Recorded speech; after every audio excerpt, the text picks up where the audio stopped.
Nah, selanjutnya adalah interval. Kan tadi dosis, sekarang interval. Nah, kembali lagi seputar ilmu kedokteran tadi. Yang namanya 3 kali 1, kalau menurut kita, minumnya pagi, minumnya siang, minumnya malam. Padahal salah. Nah, kan ada tulisannya 3 kali sehari kan? 3 kali sehari. Kalau kita minum setelah makan pagi, ya kan? Setelah makan siang, dan setelah makan malam. Itu salah total. Kenapa? Karena yang sebetulnya adalah satu hari berapa jam? 24 jam, berarti 24 bagi 3. Berapa? 24 bagi 3 berarti intervalnya adalah 8 jam. Itu yang sebetulnya. Artinya kalau memang 3 kali 1 berarti 24 bagi 3 sama dengan 8 jam, ya tidak? Artinya di sini kalau pian minum obat pagi-pagi jam 6 tambah 8 jam berarti jam 2. Jam 2 tambah 8 jam, jam 10, besok jam 6, besok jam 2, besok jam 10 malam. Besoknya lagi jam 6, besoknya jam 2, besoknya jam 10, dan gitu intervalnya. Lalu silakan, sebelum kita buka pertanyaan, lalu silakan pian lihat di tabel lagi. Nah, tadi kan kita soal warna, ada merah, ada biru tua, ya tidak? Ada biru muda, dan ada warna hijau. Nah, sekarang pian melihat tidak? Di situ ada gunung berulang. Apa yang dimaksud gunung berulang? Ya tidak? Nah, gunung berulang. Gunung berulang itu maksudnya adalah pemberian atau interval pemberian berulang. Nah, ketika dosis rekomendasi, misalnya contoh kita ambil yang warna hijau. Ada warna hijau. Warna hijau ketika kita blak langsung minum obat, ya tidak? Obat itu akan mulai bereaksi. Blak langsung dalam kondisi 0, ya tidak? Sampai pada titik puncak setelah berapa? Setelah separuh dari waktu pemberian. Nah, yang jadi masalah kita lihat di gambar warna biru tua, ada biru tua. Ketika kita tidak minum lagi, blak langsung tidak minum lagi, dia akan turun sampai ke titik 0 lagi. Habis reaksi obat. Jadi kalau yang seharusnya 8 jam sekali, namun kita tidak minum setelah 8 jam kemudian, maka efeknya akan kembali ke 0 lagi. Maka kenapa di sini diberi rekomendasi adalah 8 jam sekali, ya tidak? Sehingga dia sebelum mencapai titik 0, dia kemudian ditambah lagi, blak langsung ditambah. Nah, naik lagi dia, naik lagi, ya tidak? Kemudian setelah 8 jam kemudian mulai turun lagi. Nah, 4 jam setelahnya mulai turun lagi, sampai ke titik 8 jam, minum lagi kita, naik lagi dia. Nah, kayak gitu sampai pada level terapeutik ini, terapeutik level, dah kan? Jadi ketika nih, ulun lihatlah. Ketika kita ini kan minum obat nih, minum obat sampai puncak, ya tidak? Sampai puncak, setelah puncak kan turun lagi, turun. Nah, kemudian sini kita minum lagi. Nah, naik lagi obat, turun lagi, setelah 8 jam minum lagi. Naik lagi, turun lagi, minum lagi, naik lagi dia. Kalau kita berhenti ya turun dia. Kecuali memang organisme atau mikroorganisme atau bakteri atau patogen istilahnya kan yang masuk di dalam tubuh kita ini sudah mati atau tubuh sudah menunjukkan reaksi ke arah yang positif, baru kita turunkan sampai ke titik 0. Pahami di sini ya bahwa ketika kita salah dalam interval, terlambat dalam interval bahkan sampai beberapa jam, itu akan membuat level terapinya jadi menurun. Lalu bagaimana dengan pestisida? Ya tidak? Pestisida itu ada 2 kondisi, di mana kondisi namanya kondisi pencegahan, ada dengan yang namanya kondisi pengobatan. Pengobatan dan pencegahan berbeda intervalnya. Pengobatan, mengobati berarti orangnya atau patogennya itu sudah ada belum di dalam tubuh tanaman? Ada sudah. Maka nggak bisa interval seminggu sekali. Ini orangnya sudah kena antrak, penyemprotan seminggu sekali, nggak bisa, Pak. Maka kalau memang sudah ada patogen di dalam tubuh tanaman, itu harus ada interval. Dengan yang saya bilang tadi, rata-rata pestisida itu terhidrolisis dalam 3 kali 24 jam. Berarti maksimal penyemprotan dilakukan itu maksimalnya 3 kali 24 jam kemudian. Atau 3 hari kemudian. Sampai menunjukkan gejala perbaikan. Bahkan di sini ada jurnal. Nah, jurnal berjudul ya, pengaruh frekuensi penyemprotan insektisida Profenopos untuk mengendalikan lalat buah. Jadi ini meneliti pakai kurakron. Nah, ini yang meneliti di sebuah lahan yang banyak sekali dominan lalat buah, dia melakukan penyemprotan. Nah, jadi penyemprotan dia bikin petak, Pak. Di satu lahan dengan luas misalnya dengan luas 2000 meter persegi, dia bikin 5 perlakuan. Di mana yang perlakuan pertama tidak disemprot, tidak disemprot. Perlakuan kedua disemprot 6 hari sekali. Kemudian perlakuan ketiga itu disemprot 4 hari sekali. Perlakuan keempat disemprot 3 hari sekali. Dan perlakuan kelima disemprot 2 hari sekali. Ya, perlakuan satu di sini tidak disemprot 6 hari sekali, 4 hari sekali, 3 hari sekali, dan 2 hari sekali. Maka hasil dari penelitiannya adalah dengan penyemprotan rutin selama 2 hari sekali dapat langsung secara signifikan mengurangi populasi lalat buah.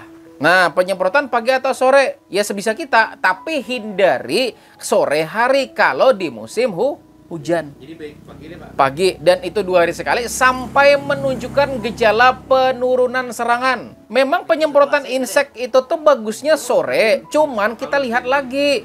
Karena yang ini contoh nih, ini calon nih. Ya tidak, nih calon. Nah, jadi lebih baik bisa daripada tidak sama sekali. Dan ketika sudah mati, langsung sudah mati di sana, maka pengaplikasian sudah bisa kita turunkan. Nah, lalu ada lagi penelitian, Pak. Judulnya Kajian Beberapa Jenis Fungisida dan Interval Waktu Aplikasi Terhadap Perkembangan Antraknosa. Jadi ini mencoba, Pak, mengaplikasikan pestisida. Nah, pestisida yang memang khusus untuk mengendalikan antraknosa dengan berbeda interval. Ada yang 10 hari sekali, ada yang seminggu sekali, ada yang tidak disemprot sama sekali, ada yang 5 hari sekali, dan ada yang 2 hari sekali. Nah, setelah dia coba, Pak, dia coba, ternyata ditemukan hasil. Yang 10 hari sekali antraknya tambah banyak. Yang tidak disemprot sama tidak banyak, apalagi yang seminggu sekali menunjukkan ada penurunan 10%. Yang disemprot 5 hari sekali menunjukkan penurunan 50%. Dan yang 2 hari sekali juga sama 50%. Jadi kesimpulannya 5 hari sekali untuk antrak. Tapi tergantung cuaca lagi. Karena penelitiannya ini dilakukan pada saat hujan tidak terlalu sering. Nah, kalau memang terlalu sering, terpaksa kita percepat atau diberikan namanya perekat. Jadi pian perhatikan ya, perhatikan benar-benar. Nah, jangan sampai salah. Sebagai contoh kita flu. Flu itu hacis ya tidak, hidung meler, kadang tersumbat ya tidak, bahkan sampai batuk. Itu serangan ya tidak. Tapi gejala ada. Mulai di sini kayak gatal-gatal, tidak enak, ada tidak? Mau flu. Tenggorokan mulai kayak kering ya tidak. Itu gejala. Jadi gejala sampai ke serangan itu ada waktu.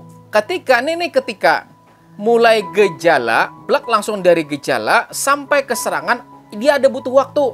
Maka pengendalian paling efektif, ya pengendalian paling efektif kita kendalikan ketika baru muncul gejala. Kenapa? Karena ketika sudah mulai serangan, ulun tanya ke pian-pian semua, menyerang orang wani kada surangan. Berpikir, tapi kalau 10 orang wani nyarang ya kada. Nah kan begitu juga. Jadi yang namanya nyerang itu nggak mungkin sendiri. Dan tidak mungkin serangan itu muncul jika memang populasinya belum banyak. Jadi sebetulnya kalau kita sudah mulai flu, ada mulai gak enak, tenggorokan udah mulai gak enak, minum aja obat. Istirahat sebentar, besok sembuh. Kalau sudah batuk, langsung batuk, dijamin 5 hari baru sembuh. Bahkan gini ya, orang bilang katanya 80% borosnya obat itu gara-gara kita menunda. Bahkan kalau ulun pribadi, kalau sudah mulai gejala nggak nyaman seperti ini, ulun pakai apa tuh namanya, plosa atau plosa tidak? Minum plosa, taruh kan iut plosa, dihirup plosa, kemudian sambil minum tolak angin flu. Minum 2 sekali, udah tidur selesai, besok sembuh. Kalau pina batuk-batuk sedikit nggak nyaman, langsung minum komik. Berapa komik? 3.000, udah. Paling 10.000 habis selesai. Jadi di sini masa pertama gejala serangan, dia boleh masuk ke dalam tubuh kita, langsung masuk tapi belum banyak. Ya kan, tertembusnya imun tubuh kita langsung masuk oleh bakteri, dia tidak langsung dan mulai gejala nggak enak. Sampai pada tahap serangan ada waktu dulu, ya tidak? Setelah ini selesai, maka dia akan namanya mekanisme serangan sampai ke mati. Dan ini panjang. Jadi ketika kita sudah mulai nggak nyaman itu 1-4 hari. Kemudian kalau kita biarkan, maka ini akan bertahan di dalam tubuh kita sampai dengan dia hilang total. Itu dari masanya adalah 7-14 hari. Bahkan bisa lebih. Maka di sini kita harus melakukan pengobatan, bukan di sini, Pak. Kalau sudah sampai di sini, salah. Lalu bagaimana dengan tanaman? Tanaman juga sama. Gejala itu sudah mulai muncul, antraknosa juga sudah mulai muncul. Dari mana? Dari buah yang kita temukan. Kalau sudah ada dari populasi tanaman kita misalnya ada 1000, ternyata ada 1-2 yang sudah kena antraknosa, maka saat itu adalah saat paling murah pengendalian. Kenapa? Karena yang baru kena cuma 1 atau 2. Berarti yang disemprot kalau blok langsung limbui kita nyemprot ya tidak. Full kita nyemprot, basah misalnya kita nyemprot, paling habis berapa? Kan yang disemprot cuma 1-2. Nah, tapi karena kita segala macam malah santai aja segala macam. Coba lihat, karena kan kita mempelajari dari mikroskop kemarin. Dari mikroskop kemarin kan hanya dengan berapa menit? Sebentar banget. Itu penyebaran jadi luar biasa. Pegang cap, pegang sudah berbanyak. Yang tadinya misalnya yang seandainya semalam kita menyemprot cuma 2, besok atau 2 hari kemudian itu bisa jadi 10. Kita diamkan lagi bisa jadi 30, bisa jadi 50 sampai 100. Sekarang ulun akan kasih lihat pian semua. Nih ulun kasih lihat pian semua bagaimana mikroba itu langsung berkembang, dan ini menggunakan mikroskop dengan perbesaran yang lebih besar daripada punya ulun semalam. Baru 4. Nah, jadi 8, jadi 8, jadi 16, jadi 16, 32, 64, 128, dan terus semakin banyak. Jadi inti dari pertemuan kita hari ini adalah kalau sudah ada gejala yang menyerang pada tanaman kita, jangan dibiarkan, segera. Jadi prinsip saya lah, kalau ulun biasanya penyemprotan itu kalau memang sudah ada gejala, plak langsung semprot, jeda intervalnya ulun percepat dulu, bahkan bisa 2 hari sekali dulu. Iya, ketika sudah kita bisa kendalikan di 2 kali penyemprotan, maka penyemprotan selanjutnya bisa lakukan pencegahan. Dan pencegahan tidak usah 2 hari sekali, tidak usah 3 hari sekali, tidak usah 5 hari sekali, seminggu sekali cukup. Karena memang untuk pencegahan. Tapi kalau sudah kena, sebaiknya cepat-cepat, bisa 5 hari sekali, bahkan bisa sampai 3 hari sekali, tergantung seberapa parah serangan kita. Nah, ini kan pian sudah melihat inilah perkembangan mikroorganisme. Jadi hati-hati kalau sudah menemukan gejala, baik misalnya pian yang tanam mentimun, kan biasanya busuk daun, ya tidak. Kemudian pian yang nanam cabai biasanya akan antraknosa. Nah, kemudian yang nanam padi misalnya juga biasanya sudah mulai kena blas, kena wereng, jangan dibiarkan. Karena wereng itu kalau pian biarkan, blak langsung pian biarkan. Hari ini pian biarkan, seminggu kemudian yang tadinya 1 pasang bisa beranak sampai 150 pasang. Bahkan tikus ya. Tikus itu 1 pasang, blak langsung 1 pasang tikus. Dalam waktu 20 hari, tikus itu dewasa. Ya, dan tikus setelah dewasa dia kemudian bunting, ya kan bunting. Nah, setelah bunting ya tikus itu hanya dalam 20-an hari. 20 sampai 25 hari kemudian dia melahirkan, blak langsung melahirkan. Cuman tikus itu hanya dalam 24 jam setelah melahirkan dia berpotensi hamil lagi. Jadi yang namanya tikus itu tidak ada namanya masa nipas tuh tidak ada. Pokoknya imbah 24 jam tembak. Tikus itu kan setelah 25 hari dia bunting, dia kemudian melahirkan, blak langsung 24 jam kemudian. Nah, dia berpotensi hamil lagi. Betianan lagi, hamil lagi, sampai 22 sampai 25 hari lagi lahir lagi. Setelah lahir berapa sekali lahir? Menurut penelitian tikus bisa melahirkan sampai 8 sampai 12 ekor. Nah, itu. Jadi dengan antisipasi dengan pian antisipasi, mudah-mudahan dengan memahami materi hari ini, pian-pian jadi lebih maksimal dalam pengendalian hama dan penyakit. Nah, itu dari ulun balam, mudah-mudahan bermanfaat. Terima kasih udah pian hadir di sini.